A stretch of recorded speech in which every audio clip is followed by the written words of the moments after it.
Okay, so my mom. My mom was born September 24th, 1970.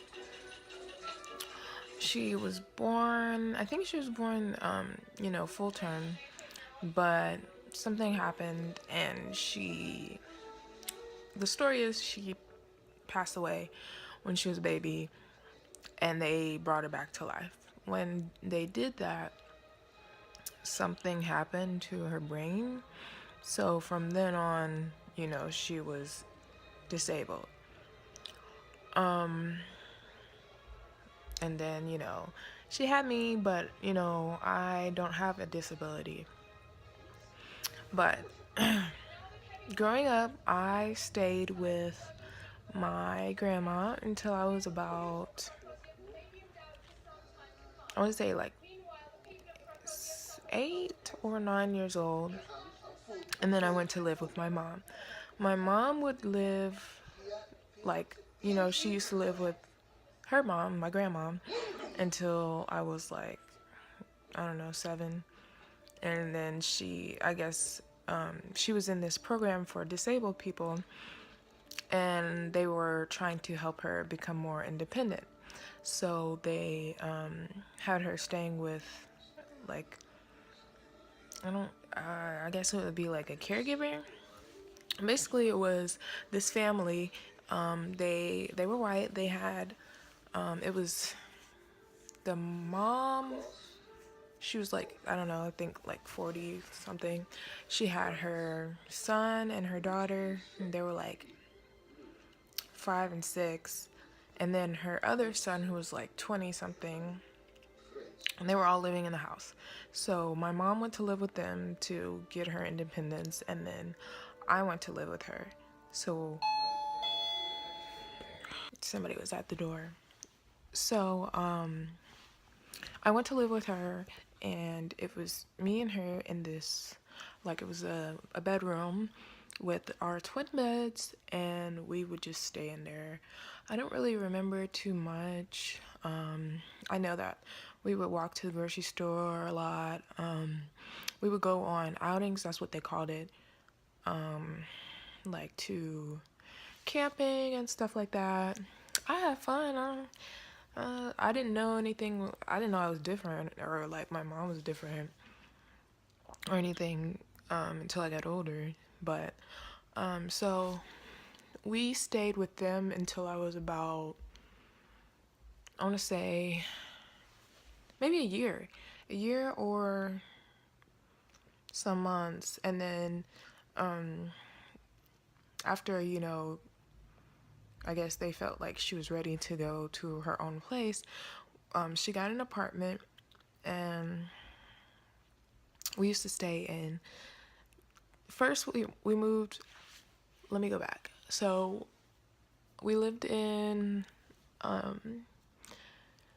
Locust Grove with my grandma, and then we moved to the group home, or like the family home, with the white family, Caucasian family, whatever you want to call it, in Austell. Then we moved to an apartment in Austell, and I went to Skyview Elementary with the family's, like, son and daughter, the 5 and 6 year old, for like a year to 2 years. And then we moved to another apartment in Douglasville. Now, this is when stuff got crazy. My mom started dating this guy. I think this was her first boyfriend that I had knew about or whatever. So, he was also in the program. And like, I hated this guy with everything inside of me. And I'm young, so every time she goes over there, I have to go over there. Or we didn't have anybody else. My grandma stayed miles and miles away. We didn't have a car, and so every time she would go to his house, I would have to go to his house. I would have to eat his food. I remember one time he tried to make me eat chitlins, and no, wasn't having that. But there's bad things happened over there. I guess I can make another video about that, but I don't know if I should. It's kind of edgy. But yeah, so I lived over there, or we lived right next door to this man. He took advantage of her because, you know, she's disabled, but like, her disability was like, her mind was of a teenager. So she didn't have like,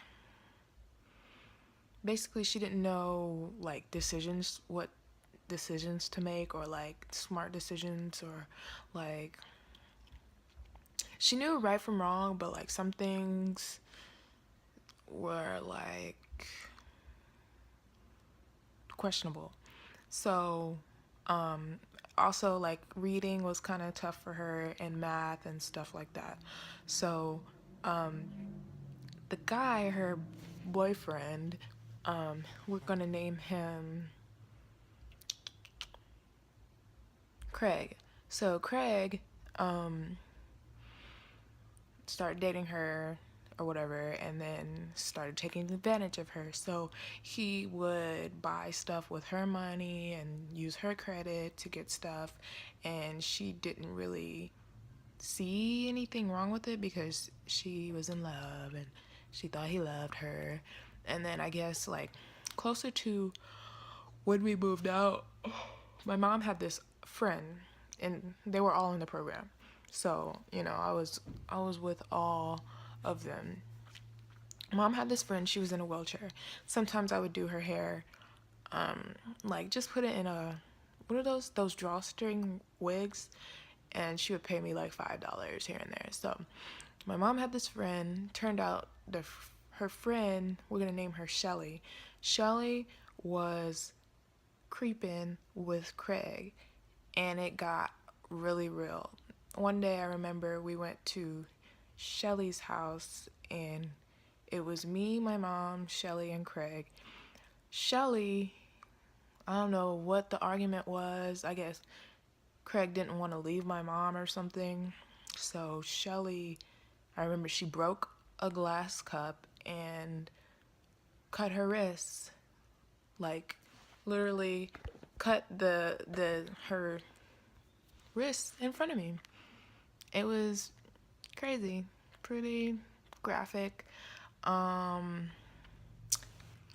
Yeah, I don't know. I don't remember what happened after that. I guess we went home or something, but men. So I guess she went to the hospital. I don't really remember what happened, honestly. But after that incident, she broke it off with Craig, but somehow they ended up back together. I ran away because, like, I remember, like, she wasn't listening to me, or like nobody was listening to me, and you know, it was bad over there. So I ran away to one of my friend's house. I guess this is not really a video about my mom, it's a video about my life with my mom. So I think I was about 12 years old. I was in middle school. I went to, first time I went to, I think it was Douglas County Middle School, and then I went to Yeager. When I was I think I was at Yeager, I ran away. But I was only gone for a couple hours. They found me. And then, what happened? I think a couple weeks after that, my mom started acting weird. Like, she wouldn't leave her room. And come to find out, she had an aneurysm, and she could have passed away. But I didn't know, because me and my mom, we weren't close. Like, it's hard to explain. Like, I couldn't really ask her things about life, or I couldn't really talk to her like, mom and daughter relationship. So it was, I don't know, I was alone most of the time. I would just stay in my room like 90% of the time. So I found out she had to go to the hospital. She was rushed to the hospital. She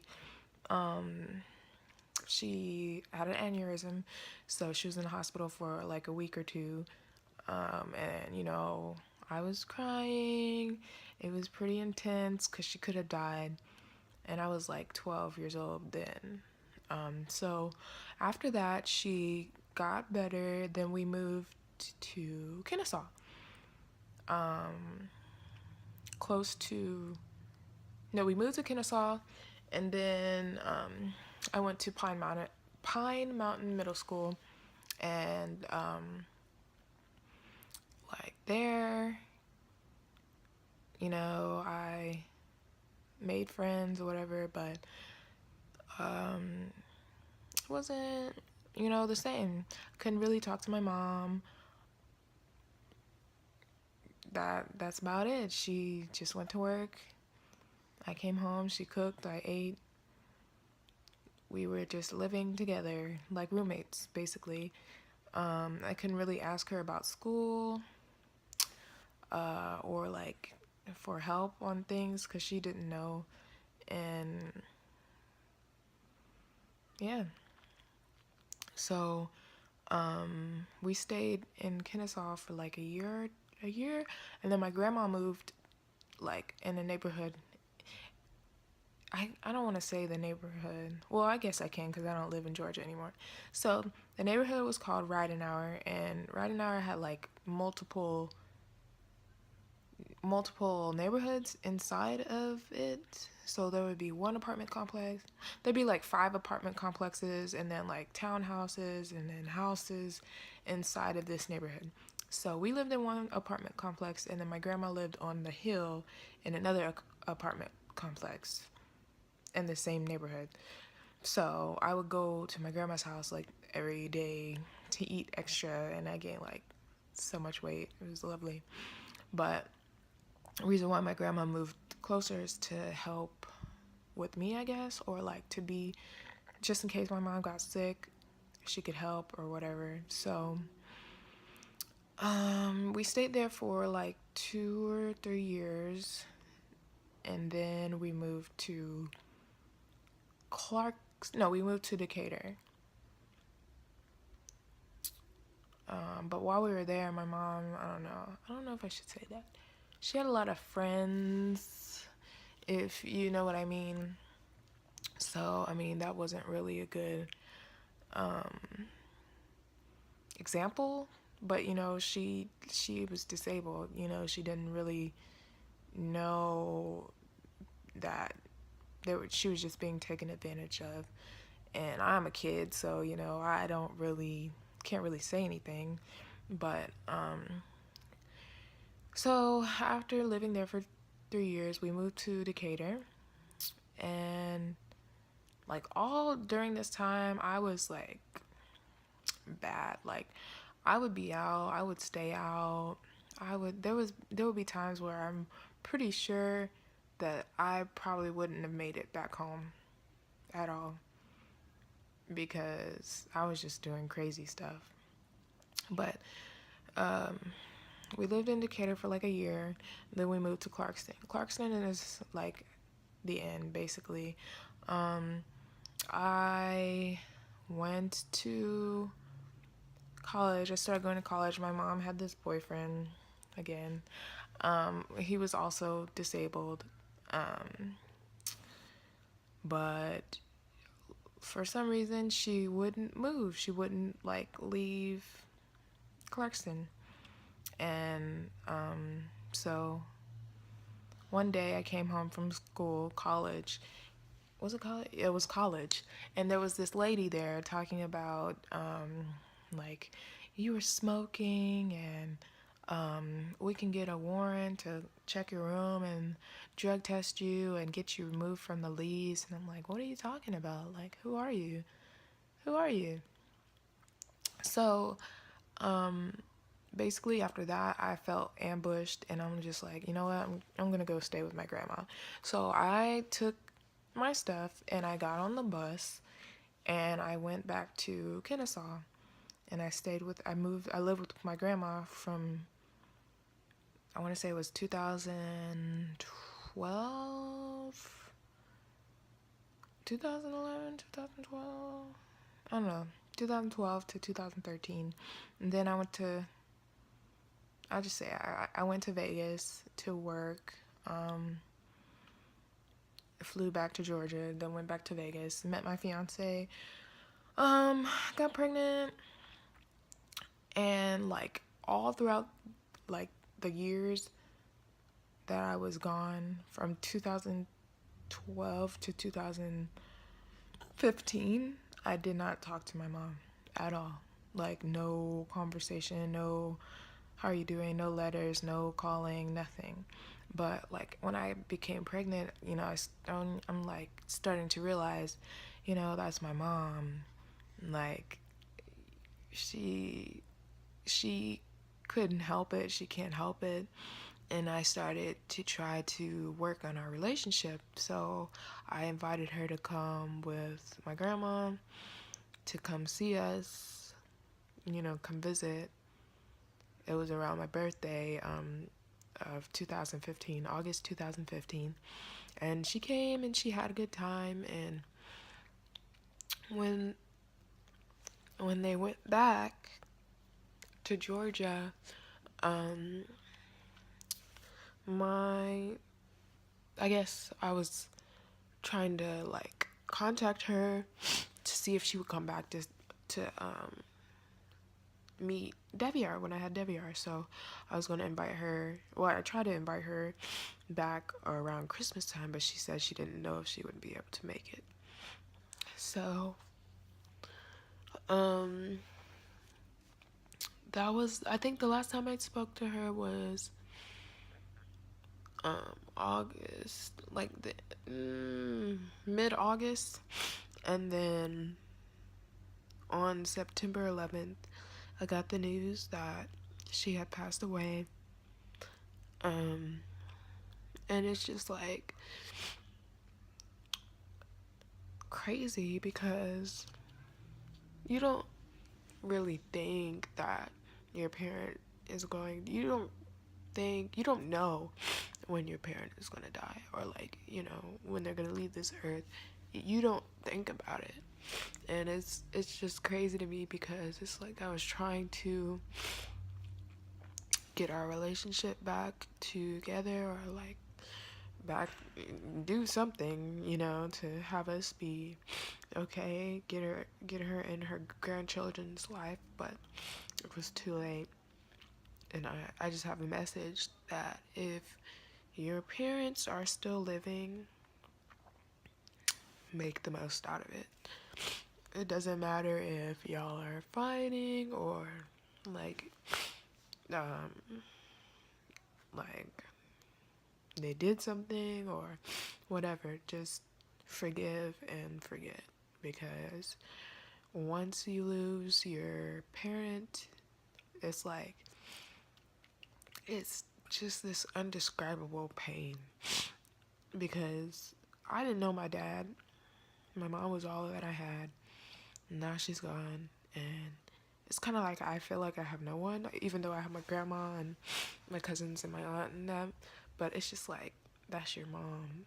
That's the one who brought you into this world, and now she's gone.